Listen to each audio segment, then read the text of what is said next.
ready to master the waves of medical device product development? Well, wax up your surfboard because you are listening to Inspired by Imua. And here is your medical device product development expert, that Hawaiian-hearted hostess who will help you hang 10, Meghan Alonso.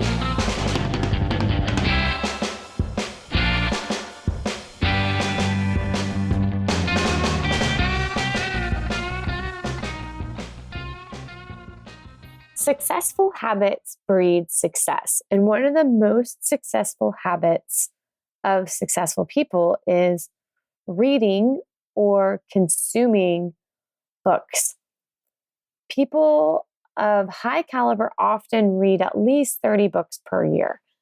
And I've got a hack for that. It's called audible.com. And hey, I'm giving you a free trial of audible.com. I have that available, as well as you can be a part of my book club where we all are in this together so we can all be more successful. So I'm talking people like Oprah Winfrey, Mark Zuckerberg, Bill Gates. All of them read or consume books like crazy. So go over to imua-services.com/free book for a free 1-month trial of audible.com. That gives you one free audiobook, plus being a part of my book club. I'd love to have you over there and let me know what you think. E como mai and aloha. You're listening to Inspired by Imua, where we help you master the waves of medical product development. Each week, we interview guests that educate, guide, and inspire to give you and your product the skills you need to hang 10. If this is your first time listening, Imua is spelled I-M-U-A, and it's a Hawaiian word. It means to advance forward with passion despite rough waves. There are plenty of those in medical product development, so keep listening because we've got you covered. Did you know that the most successful people in this world read lots of books, or at least listen to them? So I'm talking Mark Zuckerberg, Oprah Winfrey, Bill Gates. All of them consume at least 30 books per year. How much are you consuming? Guess what? I've got a hack for that. I listen to audiobooks on audible.com when I'm walking Abby, when I'm cooking, when I'm weeding the garden. Whatever I'm doing, I most likely have my earbuds in listening to a book. I've got a great deal for you. You can have a trial of audible.com. And I've also put together a book club, a monthly book club where we get together and we discuss what book we're going through. So you can be a part of that. You can grab your free audiobook and be a part of my book club over at imua-services.com/free book.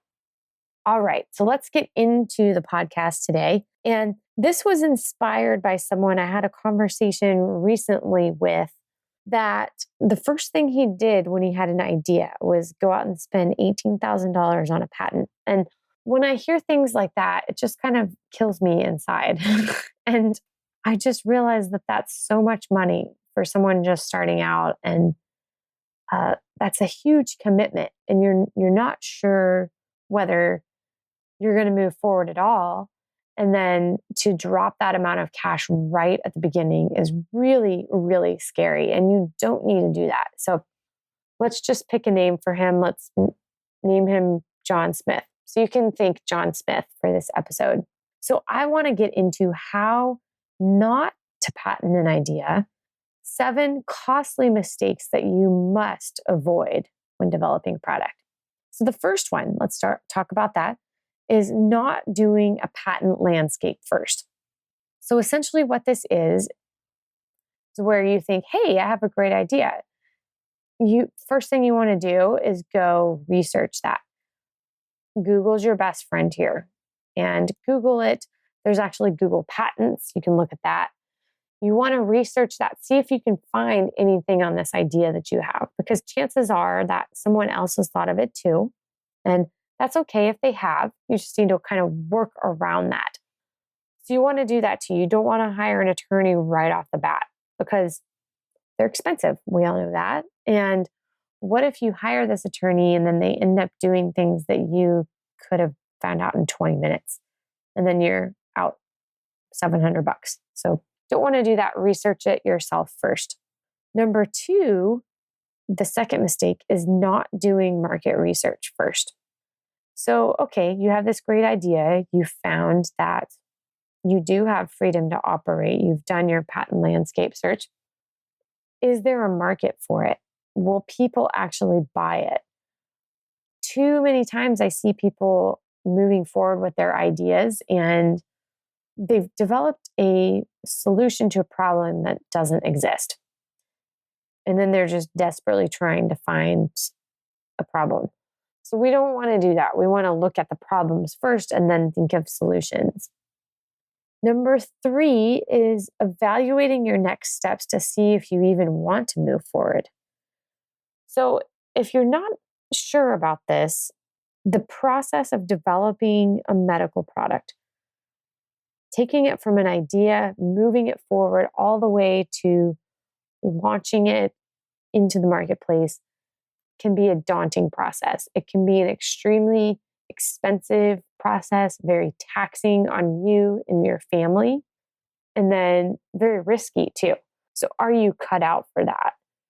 It's one thing to have an idea and think, oh yeah, someone should do that. But then are you actually the one to act on that? Do you really want to move forward with it?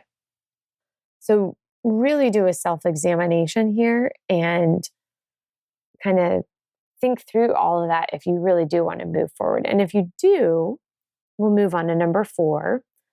The next mistake is hiring an attorney too early. So the point at which you should hire an attorney is not when you first have the idea. And I know that's a tough pill for some people to swallow. And you want to protect your IP right away. But what happens when you're further developing that idea? Say you start working with engineers and you go through what's called proof of concept, to where you're testing, okay, if we were to move forward, how would we move forward? And you're looking at different ways to do that and pros and cons, and you're deciding on that. That's when your IP is really being developed. And then you pick a concept, you move forward, it even changes after that.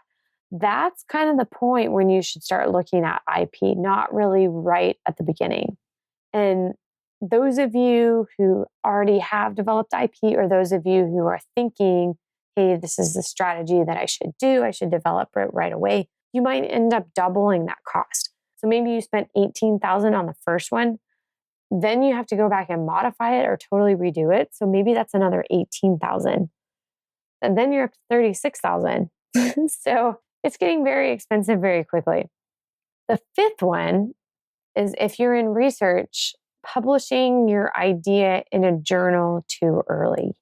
And I don't know if you're aware of this, but when you publicly disclose something, so you're telling the whole world, you're writing it in a journal, from that point on, say it's published September 1st, 2017, you have till September 1st, 2018 to patent that idea. That's a quick turnaround. So you better be prepared to do that quickly. And if you don't, then you've missed the boat. It's not patentable. So don't do that too early. Number 6 is trying to file yourself. So this is a really complex process. And some things you can do yourself, like I mentioned before, doing your own patent landscape search. That's great. Do that yourself before you even engage with an attorney. Save yourself that time, save yourself the money. But trying to file yourself, you can get yourself in really big trouble if you do this. So leave that up to the professionals and definitely hire someone to do that. So the last one is not hiring the right attorney. So you've made that decision. You want to move forward. You want to file. You know that you shouldn't do it yourself. So you're looking to hire someone. And Joe Schmo comes along. I know I'm picking these names. They're like the most generic names. So he comes along and he's like, sure, I can file your patent. And he files all kinds of patents. Well, maybe he doesn't know your space specifically. And the downside of that is Joe Schmo has to go research your space. And he's not an expert in your space. So it's going to take him a long time to really dig in there, to do that proper landscape search, and then to finally get your patent on the market. Versus if you went directly to someone, say you're developing a new dental implant product, if you go to a patent attorney that knows dental implant products, he's not going to spend as much time on your patent because he already knows what's out there. He already knows the channels, knows the process. First, if you go to a general patent attorney that deals with everything, not even just medical device, everything, that's going to take him a lot longer. So it's going to be more expensive. So you want to hire accordingly. It's kind of like when you're sick and you go to the doctor and, okay, I'm just throwing this out as an example. You never go to your primary care physician for cancer treatments because they're not a cancer specialist. For them to study and learn how to treat you for cancer, it's going to take years. Okay, obviously it's not going to be as much time for a patent attorney, but I'm just saying that's an inappropriate decision. Okay, so I know that was short and sweet. That's my 7 most costly mistakes that you want to avoid and how not to patent an idea. So take heed of that. And I hope you're having a great week. And until the next episode, Imua.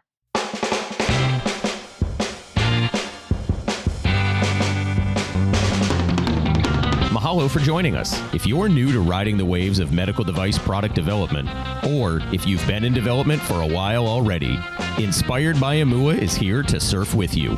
Want to be a master of the waves? Text HANG10, that's HANGTEN, to 44222. We'll send you the most common wipeouts companies make in product development so you can avoid them and reach master wave status. Again, that's HANG10 to 44222. We publish a new episode every Tuesday, so catch us at inspiredbyimua.com. Imua!